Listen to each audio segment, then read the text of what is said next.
Hi guys, I'm Nikola from Serbia and I'm a global shoot manager at Elementor, and nice to meet you all. I have been in Elementor for more than 3 years. Actually, a couple of days ago was my third anniversary. And before that, I was a client manager for an insurance company.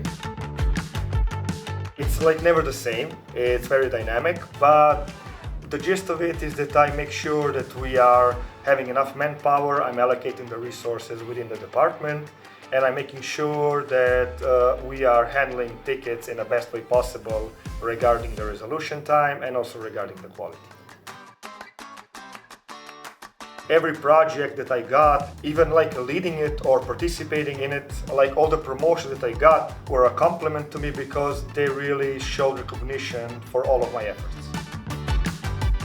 One thing that really impressing me on a daily basis is the fact that my department is so actively involved in so many endeavors within the department, within the company. We are helping other teams and we are like participating in so many projects. We have so many internal mobility.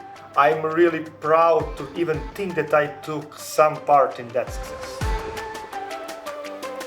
I think that we need to find that right balance between AI tools and a real human approach, meaning that even though AI is the future and it is helping us tremendously on a daily basis, we need to remain human, because that is, I think, what separates us from other companies, is showing a genuine care for the success of our customers, because by helping them, we are not just helping them create or improve websites, we are helping them succeed as a businessman.